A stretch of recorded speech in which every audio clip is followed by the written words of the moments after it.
دیکھیے عروش، یہ پارٹی ایک فیملی گیدرنگ ہے جس میں میرے کچھ فیملی فرینڈز اور ریلیٹیو شرکت کریں گے۔ میں آپ کو کلیئر کر دیتا ہوں کہ میں آپ کو اپنی فیملی سے ملوانا چاہتا ہوں۔ اب اتنا تو آپ سمجھ ہی گئی ہوں گی کہ میں اپنے اسٹاف کو تو فیملی گیدرنگ میں انوائٹ نہیں کر سکتا۔ سبطین نے کچھ دیر توقف کے بعد تفصیلی جواب دیا تو اس کی بات پر عروش نے ایک بیٹ مس کی۔ آج تو اس کے تیور ہی بدلے ہوئے تھے۔ عروش نے کنکھیوں سے اسے دیکھا۔ سبطین نے اس کے گھر سے کچھ فاصلے پر گاڑی روک دی۔ مجھے پوری امید ہے آپ ضرور آئیں گی۔ آٹومیٹک لاک ہوتے ہوئے بھی اس نے خود عروش کے لیے ذرا سا جھک کر ڈور کھولا۔ عروش نے بے حد قریب سے اس کے چہرے کو دیکھا۔ سبطین کے چہرے پر سچے جذبوں کے رنگ نمایاں تھے۔ میں پوری کوشش کروں گی، یہ کہتے ہوئے گاڑی سے اتر گئی۔ پیچھے مڑ کر دیکھا تو سبطین کے ہونٹوں پر بڑی جاندار مسکراہٹ تھی۔ عروش کے چہرے پر دھنک رنگ اترے تھے جو سبطین سے پوشیدہ نہ رہ سکے۔ تھوڑے فاصلے پر کھڑے حماد کے لیے منظر ناقابل برداشت تھا۔ اے لو جی، سبطین دی سوکڑ آ گئی۔ غصے سے اس کی مٹھیاں بھینچ کی۔ وہ گھر سے کسی کام سے نکلا تھا لیکن یہ نظارہ دیکھ کر پیر پٹکتا ہوا واپس لوٹ گیا۔ رات نے گہری سیاہی کی چادر اوڑھی ہوئی تھی۔ چاروں سناٹے کا راج تھا۔ گاؤں کے آوارہ کتے بھی اب شاید تھک ہار کر بیٹھ گئے تھے۔ زرتاج بڑی سی کالی چادر میں خود کو چھپائے ڈری سہمی سے چھپتی چھپاتی نہر کنارے پہنچی تھی۔ یہ نہر شاہپور اور میر نگر کی سرحد بندی کے سنگم پر تھی۔ نہر کے پاس کھڑے درخت سے ٹیک لگا کر اس نے گہرے گہرے سانس لیے، تبھی دور سے آتی گاڑی کی ہیڈ لائٹ سے اس کے چہرے پر روشنی پڑی۔ اس نے کوہنی سے چہرے کو چھپا لیا۔ گاڑی سے ذرا فاصلے پر آ کر رک گئی۔ میر سجاول نے اسے سر کے اشارے سے نزدیک آنے کو کہا اور فرنٹ ڈور کھول دیا۔ وہ چھوٹے چھوٹے قدم اٹھاتی گاڑی تک پہنچی۔ سرکار، آج تو بڑی تابعداری کے سارے ریکارڈ توڑ کر دل خوش کر دیا۔ اب مجھے یقین ہو گیا کہ مستقبل میں آپ ایک فرمانبردار بیوی ثابت ہوں گی۔ میر سجاول نے دل پر ہاتھ رکھ کر شوخی سے کہا۔ سائیں جلدی بتائیں کیا بات کرنی تھی، مجھے بہت ڈر لگ رہا ہے۔ اتنی بھی کیا جلدی ہے، پہلے بیٹھو پھر بتاتا ہوں۔ نا سائیں، آپ نے کہا تھا نہر کنارے ملوں تو میں آ گئی، لیکن پلیز اب مہربانی کریں مجھے جانے دیں۔ ایسے کیسے جانے دوں؟ ابھی تو جی بھر کے دیدار بھی نہیں کیا، پہلے آنکھوں کو کچھ سیراب تو کرنے دو۔ میر سجاول نے اس کا ہاتھ پکڑ کر اسے اندر کھینچ لیا۔ نازک اندام سے زرتاج ایک جھٹکے سے اندر کھینچی چلی آئی۔ میر سجاول کی اس حرکت پر وہ بری طرح خوفزدہ ہوگی۔ سائیں، یہ آپ کیا کر رہے ہیں؟ میں آپ کے ساتھ کہیں نہیں جاؤں گی، پلیز مجھے میرے گھر جانے دیں۔ وہ خوف سے تھر تھر کانپ رہی تھی۔ آنسو لڑک کر گالوں پر بہنے لگے۔ اتنا کیوں ڈرتی ہو مجھ سے؟ اغوا کر کے نہیں لے جا رہا، تمہیں پوری شان سے بیاہ کر لے جاؤں گا، بے فکر ہو۔ میر سجاول کے لہجے میں اپنی امارت کا ضم تھا۔ اس نے زرتاج کے آنسو اپنی انگلی کی پوروں سے سمیٹ لیے۔ میر سجاول تے اداں کردا جداں دی پکی پکی مشوق ہوئے تے نال نا اس کی بیوی ہو، اداں دا بیہیویئر ذرا کردا زرتاج نا۔ کچھ دیر میں گاڑی پکی سڑک پر رواں دوڑنے لگی۔ پھر تھوڑی دور لے جا کر اس نے گاڑی ایک سائڈ پر روک دی اور انجن بند کر کے اطمینان سے اس کی طرف رک کر کے بیٹھ گیا۔ زرتاج کا نرم ملائم ہاتھ میر سجاول کے ہاتھ میں دبا ہوا تھا جسے وہ دھیرے دھیرے دبا رہا تھا۔ یوں روز روز چھپ چھپ کر ملنے کا بھی اپنا ہی مزہ، لیکن اس کیفیت سے لطف وہی لے سکتے ہیں جو محبت کی تڑپ کو جانتے ہو۔ تم جس دن مجھ سے محبت کرنے لگو گی تو خود اس تڑپ کو سمجھ جاؤ گی۔ کیسے ملن کی آس، محبوب کی دیدار کی طلب دل سے ہر خوف کو مٹا دیتی ہے، حتیٰ کہ موت کے خوف کو بھی۔ یہ محبت ہے جو آدھی رات کو میر سجاول تنہا دشمنوں کے علاقے میں دشمنوں کے گاؤں کی لڑکی کے دیدار کے لیے بے خوف و خطر چلا آتا ہے۔ وہ ایک جذب کے عالم میں کہہ رہا تھا۔ زرتاج سانس روکے اسے سن رہی تھی، پھر وہ اپنی بات پر زوردار کہکا لگا کر ہنسنے لگا۔ اس کی روشن روشن ڈارک براؤن آنکھیں بھی مسکرا رہی تھی۔ میر صاحب، تہاڈی محبت ہو گئی تے دوجے گلا بندہ جان تو جائے۔ سائیں، محبت اور دوستی اپنے برابر والوں کے ساتھ ہی سجتی ہے۔ دنیا اسے بڑی ہی تنزیہ اور تمسخر بھری نظروں سے دیکھتی ہے اور اسی لیے زیادہ دن قائم بھی نہیں رہ پاتی۔ سنو، ایک بار میری بن جاؤ، میرا وعدہ ہے تم سے، عمر بھر یوں ہی چاہوں گا تمہیں۔ میر نے اس کا ہاتھ اپنے لبوں سے لگایا۔ دنیا والوں کی باتوں اور نظروں کی پرواہ میر سجاول کبھی نہیں کرتا۔ نہ کسی میں اتنی جرأت ہے کہ کوئی میرے سامنے میرے خلاف کوئی بات کر سکے۔ اس نے سگریٹ سلگاتے ہوئے نخوت سے کہا۔ تمہیں مجھ سے محبت نہ صحیح، مجھے تو تم سے عشق ہے اور چاہنے والوں کی قدر کرنی چاہیے۔ تم تو بہت ناشکری ہو۔ اس نے زرتاج کی خوبصورت ستوان ناک کو 2 انگلیوں سے کھینچا اور پھر کھینچ کر اسے گلے سے لگا لیا۔ زرتاج پر اس کی محبت فوار بن کر برس رہی تھی اور وہ پور پور اس میں بھیگی جا رہی تھی۔ میر سائیں، ناشکری کہیں یا بے قدر کہہ لیں، لیکن جو میں دیکھ رہی ہوں وہ آپ دیکھنا نہیں چاہتے۔ بڑی حویلی والے مجھے کبھی قبول نہیں کریں گے، خاص طور پر بڑی بیگم صاحبہ، میر سجاول کی ماں۔ میں بس اپنے ماں باپ کو بے عزت ہوتا نہیں دیکھ سکتی۔ میں نہیں چاہتی میری وجہ سے ان کی رسوائی ہو۔ کچھ وقت گزرنے کے بعد وہ بمشکل میر سجاول کو خود سے الگ کرتے ہوئے بولی۔ زرتاج بڑی بیگم کے مزاج سے بخوبی واقف تھی۔ وہ ان کے گاؤں کی نہیں تھی، نہ ہی کبھی بڑی حویلی گئی تھی، لیکن گاؤں کے کمیوں کے ساتھ ان کا تحقیرآمیز رویہ کسی سے چھپا چھپا نہیں تھا۔ وہ بے ساختہ ہنس پڑا۔ اچھا، تو تم اماں سے خوفزدہ ہو؟ ان کی فکر تم مت کرو، ان میں حویلی والیوں کا روب و دبدبہ ضرور ہے مگر وہ دل کی بری نہیں ہے۔ میر سجاول ان کا اکلوتا بیٹا اور اس کی من چاہی دلہن کو وہ سر آنکھوں پر بٹھائیں گے اور باقی سب سنبھالنا میرا کام ہے۔ پھر وہ یکدم بولا۔ زری، تم میرا انتظار تو کرو گی نا، کسی اور کو تو نہیں ہو جاؤ گی نا؟ میر نے اپنی ہلکی سی سرخی سے سجی ڈارک براؤن مخمور آنکھیں اس پر مرکوز کی۔ جذبوں کی شدت سے اس کی آواز بوجھل ہو رہی تھی۔ زرتاج نے کچھ دیر سوچا، پھر بولی، ہو بھی سکتی ہوں۔ اس کی آنکھوں میں شرارت تھی مگر میر سجاول خطرناک حد تک سنجیدہ ہو گیا۔ اگر تم نے کسی اور کے بارے میں سوچا بھی تو گلا دبا کر مار دوں گا۔ اس نے بڑی بے رحمی سے زرتاج کی کلائی پکڑی اور دوسرے ہاتھ سے اس کا گلا دبوچ لیا۔ کانچ کی چوڑیاں ٹوٹ کر زرتاج کی کلائی اور میر سجاول کی انگلیوں میں چبھ گئیں۔ زرتاج کی آنکھیں ابلنے لگی اور منہ سے گھٹی گھٹی سسکی برآمد ہوئی، مگر میر سجاول کی گرفت ڈھیلی نہیں پڑی، البتہ گلے پر دباؤ کم کر دیا تھا۔ میں مذاق کر رہی تھی، کیا میں چھوٹا سا مذاق بھی نہیں کر سکتی؟ زرتاج کی آنکھیں آنسوؤں سے لبریز ہو گئی۔ میر سجاول پر متعلق بھی اثر نہیں ہوا۔ آئندہ ایسا کچھ مذاق میں بھی مت بولنا ورنہ انجام بہت برا ہوگا۔ میر سجاول کا لہجہ درشت اور خطرناک ہو گیا۔ اس نے زرتاج کی طرف دیکھے بغیر ونڈو اسکرین پر نظر جمائے، تنبیہ کی۔ یہ بھی اس کی سخت ناراضگی کے اظہار کا ایک انداز تھا۔ زرتاج کو اس کی آنکھوں میں ہلکورے لیتے غضب اور سبھی ماتھے پر پڑے بے شمار بلوں سے اس کے غضبناک موڈ کا احساس ہو گیا۔ وہ دل ہی دل میں شرمندہ ہوگی مگر کچھ بھی کہنے کی جرات نہیں کی اور خاموشی سے سر جھکا گئی۔ میر سجاول نے فوراً ہی گاڑی سٹارٹ کر کے واپسی کے راستے پر ڈال دی تھی۔ واپسی کے سفر میں میر سبطین کا موڈ بے حد خوشگوار تھا۔ اس نے موبائل سے ایک نمبر ملایا۔ ہیلو، ڈاکٹر مختوم شاہ اسپیکنگ۔ دوسری طرف کال اٹینڈ کر لی۔ میر سبطین بات کر رہا ہوں، اس نے تعارف کروایا۔ میر سبطین صاحب، کہیں یہ کیسے یاد کیا؟ مختوم شاہ کی آواز میں خوشی اور حیرانی کا ملا جلا تاثر تھا۔ اس دن آپ نے میری سسٹر کی ہیلپ کر کے مجھ پر بہت بڑا احسان کیا، میں نے سوچا کیوں نہ آپ کا شکریہ ادا کر دیا جائے۔ اس سنڈے میں نے ایک پارٹی رکھی ہے، میں چاہتا ہوں آپ ضرور شرکت کریں۔ یہ اس احسان کا بدلہ تو نہیں، لیکن میری طرف سے دوستی کی ایک پیشکش ہے۔ مختوم شاہ ان کی بات پر اور انداز پر کھل کر مسکرایا۔ کیوں نہیں، مجھے آپ کی پیشکش بہت پسند آئی۔ چلے، کوئی تو ہے جو دشمنی کی اس جنگ میں دوستی کی پہل کرنا چاہتا ہے۔ مختوم شاہ نے خوش دلی سے کہا، آپ کے بارے میں میری رائے غلط نہیں تھی، بلا شبہ آپ معظم شاہ کے مقابلے میں سمجھدار انسان ہیں۔ ہو سکتا ہے ہماری یہ دوستی اس دشمنی کی آگ کو بجھانے کے لیے مددگار ثابت ہو۔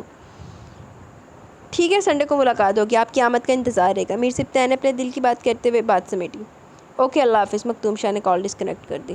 مختوم شاہ، تینوں تو تیرا ابا پوچھے گا، مطلب معظم شاہ پوچھے گا تینوں۔ معظم علی شاہ شہر جانے کے لیے تیار ہو رہا تھا جب رخسانہ بیگم اس کے کمرے میں چلی آئیں۔ شاہ، تم شہر جا رہے ہو تو مجھے بھی ساتھ لے چلو۔ سمینہ ایک بار جو مل کر گئی دوبارہ نہیں آئی، شاید جھجک رہی ہو کیونکہ اس کے اتنے اصرار پر بھی میں اب تک اس کے گھر نہیں جا سکی۔ رخسانہ نے اپنی بات مکمل کر کے اس کی طرف یوں دیکھا جیسے ابھی کہہ دے گا کہ میں نہیں لے جا سکتا، آپ بلال شاہ کے ساتھ چلی جائیں۔ وہ ہمیشہ اس کی باپ جیسی اکھڑ میں زیادی سے خائف رہتی تھی۔ ان کی بات پر اس کی آنکھوں میں عروج کا عکس جھلملایا۔ کافی دن ہو گئے تھے معظم شاہ نے اس کی طرف چکر نہیں لگایا۔ آپ تیار ہو جائیں، میں بس تھوڑی دیر میں نکلنے لگا ہوں۔ خلافت توقع وہ فوراً ہی مان گئے تو رخسانہ نے بڑی حیرانی سے اس کی طرف دیکھا اور بولی، مجھے کیا تیار ہونا، تم اپنی تیاری مکمل کر لو، بس مجھے راستے سے عروش اور ایان کے لیے کچھ شاپنگ کرنی ہے۔ ٹھیک ہے، آپ چلیں، میں کچھ دیر میں آتا ہوں، بنا کسی تردد کے بولا رخسانہ حیران سی کمرے سے باہر نکل گئی۔ رخسانہ بی بی، او تیری نو بنا دے چکرا چاہ۔ کچھ دیر بعد وہ دونوں شہر کے لیے روانہ ہو چکے تھے۔ عروش کے لیے شاپنگ کے نام پر معظم شاہ نے تقریباً پورا شاپنگ مال خریدنے کی ٹھان لی۔ وہ ایک کے بعد ایک ڈریس خریدتا گیا۔ پہلے تو رخسانہ نے کوئی نوٹس نہیں لیا، لیکن جب میچنگ جیولری اور سینڈل اور دیگر چیزیں خریدنے میں اس کی دلچسپی دیکھی تو سوچ میں پڑ گئی۔ اس نے تو کبھی اپنی ماں، بھائی، یہاں تک کہ جان چھڑکنے والے باپ کے پرسنل معاملات میں بھی دلچسپی نہیں تھی۔ وہ آج کیسے بنا کسی پیش و پوش کے پوری اپنائیت کے ساتھ شاپنگ کرنے میں ان کی مدد کر رہا تھا، مگر انہوں نے اسے ٹوکا نہیں، مبادہ اس کا موڈ بگڑ نہ جائے، اس لیے خاموشی رہی۔ شاپنگ سے فارغ ہو کر جب وہ لوگ عروش کے گھر پہنچے تو 7 بج چکے تھے۔ آپا، مجھے تو لگا تھا آپ مجھ غریب کے گھر کبھی نہیں آئیں گی۔ سمینہ نے بہن کو دیکھا تو خوشی سے کھل اٹھی اور گلے لگ کر شکوہ کیا۔ اس بات پر معظم شاہ اپنے بالوں میں ہاتھ پھیرتے ہوئے ادھر ادھر دیکھنے لگا، یوں ظاہر کیا جیسے اس نے یہ بات سنی نہ ہو۔ اب میری غریبی کھوئے ہوئے رشتوں سے بڑھ کر نہیں ہوتی، اتنے عرصے تک تم نے خود کو مجھ سے دور رکھا، ورنہ میں یہ فاصلے بھی درمیان میں کبھی نہیں آنے دیتی، رخسانہ محبت بھرے لہجے میں بولی۔ تبھی ان کی آوازیں سن کر عروش کمرے سے نکلی اور خالہ کو سلام کر کے ان سے گلے ملی۔ معظم شاہ کو اس نے نظروں سے سلام کیا، جس کا جواب اس نے سر کے اشارے سے دیا۔ واہ، نظروں ہی آنکھوں میں باتیں ہوتی ہیں۔ اوتے او صاحب چلے آپ۔ آپا، یہ سب کیا ہے؟ اتنا تکلف کرنے کی کیا ضرورت تھی؟ آپ کسی غیر کے گھر تو نہیں آ رہی تھی؟ سمینہ ان کے لائے ڈھیر سارے تحائف دیکھ کر جذبز ہو گئی۔ یہ تو کچھ بھی نہیں ہے، میری عروش کے سامنے میرا بس چلے تو میں دنیا کی ہر خوشی اس کے لیے چرا لاؤں۔ رخسانہ نے عروش کا چہرہ دونوں ہاتھوں میں تھام کر اس کے ماتھے پر بوسہ دیا۔ تمہاری اولاد کی کتنی آرزو تھی مجھے، مگر تم نے مجھے اس خوشی سے برسوں محروم رکھا۔ رخسانہ نہایت جذباتی ہو کر بولی تو سمینہ ان کی بات پر کھل کر مسکرا دی۔ عروش، سمینہ اور رخسانہ کمرے میں بیٹھی باتوں میں مشغول تھی۔ جب اسے مہمانوں کی خاطر تواضع کا خیال ہے، وہ غیر محسوس طریقے سے کمرے سے نکل آئی۔ سامنے چیئر پر معظم شاہ ٹانگ پر ٹانگ رکھے سگریٹ انگلیوں میں دبائے جیسے اس کی آمد کا منتظر تھا، اسے دیکھتے سگریٹ نیچے پھینک کر پاؤں سے مسل دی۔ عروش نظر جھکائے کچن میں چلی گئی۔ ابھی چند لمحے گزرے تھے جب وہ کچن کے دروازے کے باہر دونوں ہاتھ دیوار پر دائیں بائیں جمائے استادہ تھا۔ عروش، لگتا ہے تم ہماری پہلی ملاقات کو لے کر اب تک خفا ہو۔ معظم شاہ نے اپنی گمبھیر آواز میں اس سے استفسار کیا۔ ایسی تو کوئی بات نہیں، مجھے تو یاد بھی نہیں، عروش نے مختصر جواب دیا۔ بائی گاڈ، اس دن کے رویے پر میں بہت شرمندہ ہوں، میں واقعی نہیں جانتا تھا تم کون ہو، اور میرے گھر میں کسی انجان لڑکی کی موجودگی مجھے حیران کر گئی۔ مانا کہ میں اجنبی تھی اور اچانک آپ مجھے دیکھ کر حیران رہ گئے تھے، لیکن کسی بھی لڑکی سے بات کرنے کا وہ انداز مہذبانہ تو نہیں تھا، عروش دوبدو بولی۔ معظم شاہ نے اس کی بات پر ایک زبردست کہکا لگایا۔ اس کی ہنسی بھی اس کی طرح بہت خوبصورت تھی۔ عروش بھی نظر بھر کر دیکھنے پر مجبور ہو گئی۔ معظم کو اپنی دلکشی کا بخوبی اندازہ تھا، تبھی تفاخر سے مسکرایا۔ عروش مڑ کر چائے کا پانی رکھنے کے لیے چولہا جلانے لگی۔ ہمارا تو یہی انداز ہے، اب دیکھنا سامنے والے میں کتنا دم ہے، لیکن مجھے امید ہے تم میرا انداز سہ جاؤ گی، معظم نے مانی کھیری سے کہا، پھر بولا، یہ تو ایک مذاق تھا، اب کچھ کام کی بات ہو جائے۔